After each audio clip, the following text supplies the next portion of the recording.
Hello, my name is Martin Rehm, and I'm going to talk about literally looking at links, mapping communication and content on Twitter, which is joint work I did with Ellen Daly and Peter Björklund from San Diego and Miguel de Fresno from Madrid. Before starting with the more detailed information about our research, I would like to provide you with some context information. So where do we come from? What is our interest in these types of things that I'm going to talk about?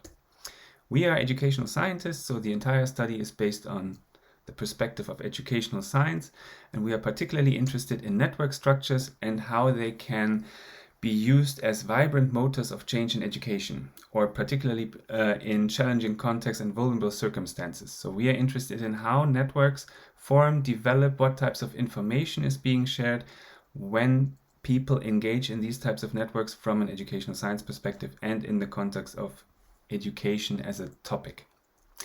And the challenging context and vulnerable circumstances is, well, as you know, quite a pressing issue because of COVID and the pandemic. In a school context, educational leaders and teachers and schools had to adjust to the new circumstances overnight and requiring them, to redesign and retool as home-based technology-enabled distance learning facilities. Leaving aside for this particular study all the things that parents and children had to go through by having to face all of a sudden distance education. So this is quite a pressing issue, and we are interested in how it all works out.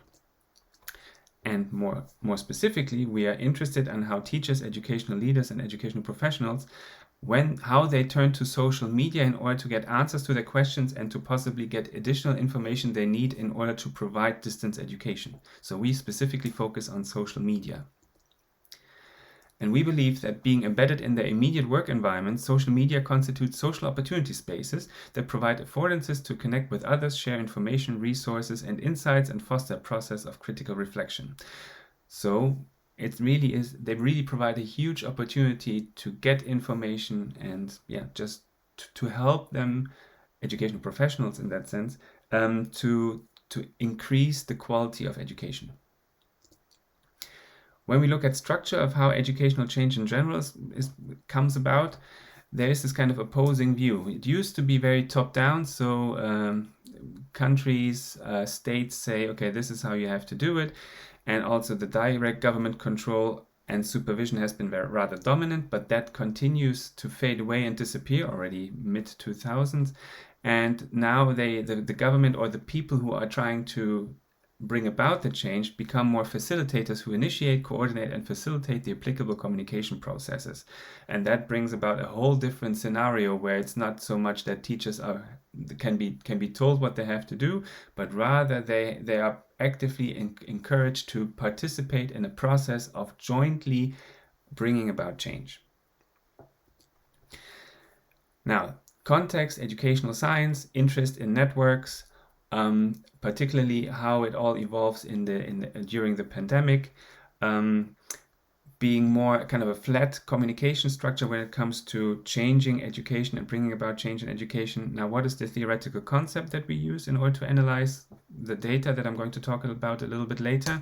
We use social capital theory, and social capital can contribute to our understanding of how informal networks develop and evolve over time, which is also particularly important, the informal one, because social media, as you can imagine, is an informal network that emerges in contrast to this traditionally top-down fashion with which decision makers tell schools what to do. So it's informal networks, and social capital can be used to describe and explain what's going on. And there are different perspectives on social capital. We use this particular one using 3 dimensions from Petit and Koschal.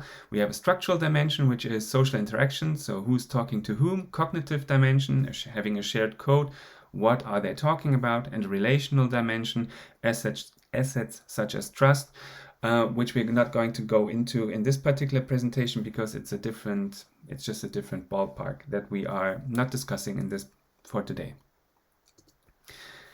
Interestingly, and this is where information literacy comes in, there has been some movements that try to already connect information literacy with social capital, in our minds at least, and social capital connects to the concept of meta literacy, which has been a concept by, among others, Jacobson and Mackey.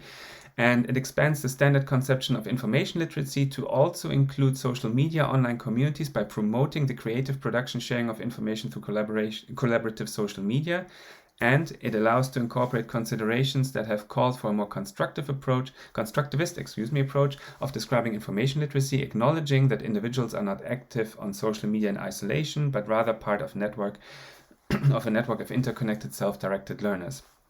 This all to say that this is also looking at our research from an information literacy perspective is quite interesting, we believe, because it fits with this type of interdisciplinary field of information literacy, acknowledging that it's something that happens also in social media, and where there's a different, as you can see on the left hand side of this slide, there are whole different types of competencies and literacies that you need in order to really work well in these kind of social opportunity spaces. In terms of the data that we gathered, we used Twitter data, so we focused on one specific social media channel, Twitter, and we used a selection of 15 US-based hashtags. Among others, We Lead Education, Joyful Leaders, Fit Leaders, so all focusing on educational leadership. And overall, we collected 1 million, and the number that you can, 1,223,646 tweets from June 2017 until June 2019. And the method that we used was kind of a 3-layer approach. First, we used social network analysis, also in line with our theoretical construct of social capital theory and the 3 dimensions. So first we focused on the structural dimension, who is talking to whom using social network analysis. Then we looked into what are they talking about using natural language processing, and then not going into the relational dimension, but digging a little bit more deeper into the tweets, because they only have 280 characters. We also read out all the links and were interested in what people were looking at when or sharing that was in excess of the 280 characters, and therefore we used web crawling to read out the links that they shared. Yes. When we look at just some basic descriptives from the social network analysis, you see that there's a whole lot of standard deviation. Also, as you can see from the min and the max numbers here. For in degree, which is the amount of times someone has been mentioned. Out degrees, how many times someone has mentioned someone else. So there's quite a lot of people talking a lot to other people, and there are some people who are kind of magnets for info and portals or hubs. That's a better way of putting it. Hubs for others to include in their tweets to make sure that certain channels are reached. And on the right-hand side, you can see just the top 1%, because otherwise it would have been way too big and not really clear to visualize the network structure, where the colors represent different communities. So there's a green community and a purple one and a blue one and a black one, and so forth and so forth. So this is just the core of the network, which is comprised of quite a lot of people who are bunched together into communities, and the communities have been determined based on how often they communicated with each other. So this is not taking into account any content at this point in time.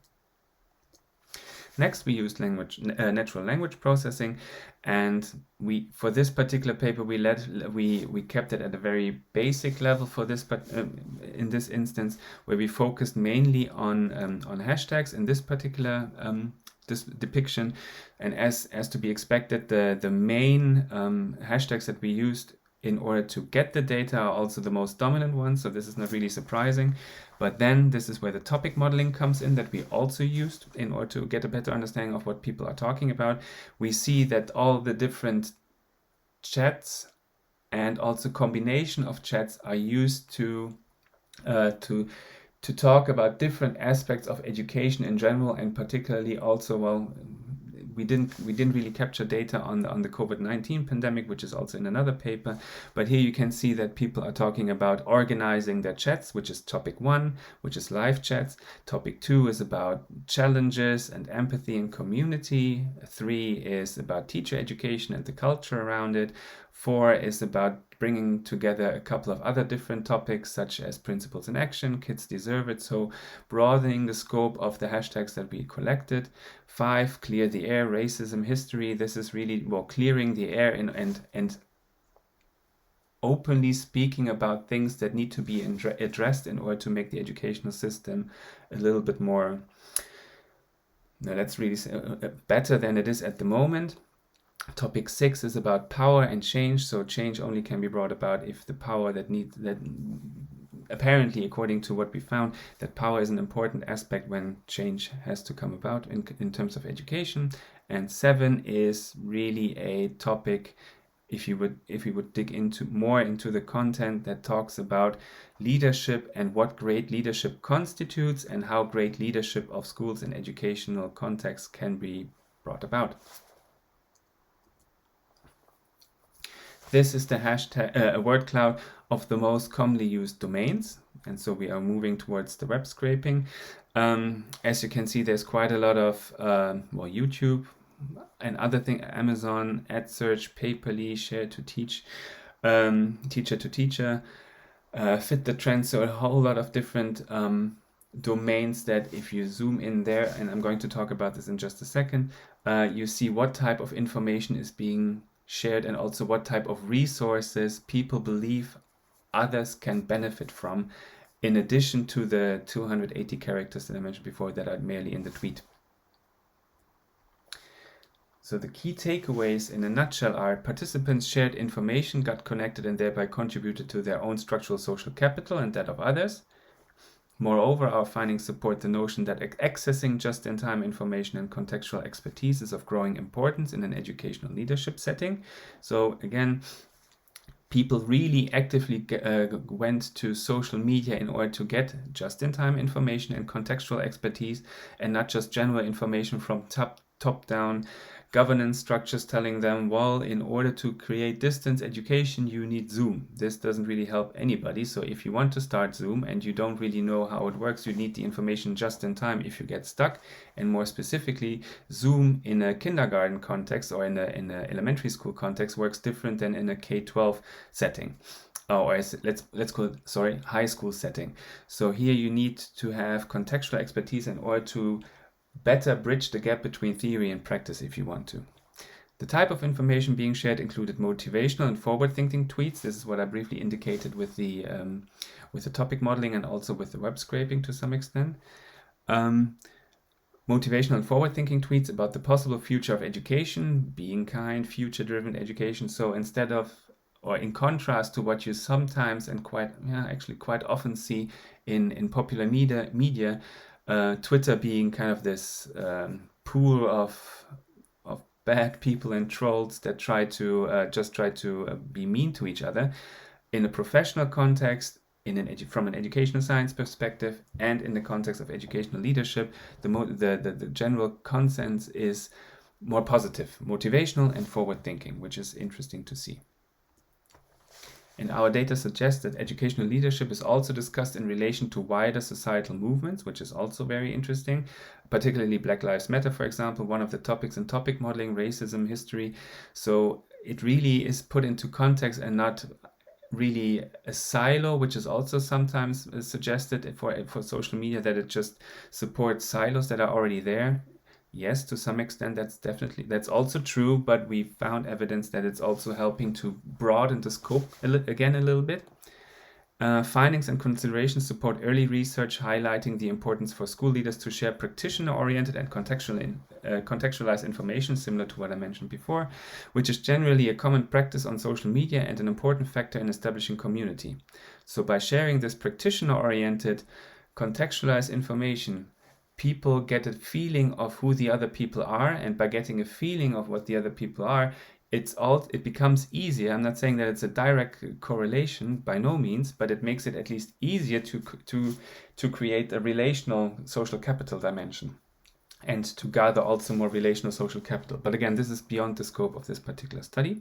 And consequently, based on our findings, we argue that Twitter constitutes a social opportunity space wherein people connect and share information and resources on policy-related topics such as school leadership. And finally, we believe that the chosen multi-method approach is well suited to provide a possible filter mechanism for users to deal with the vast amount of information that is being shared on social media, therefore striking again the link to information literacy and the aforementioned meta-literacy.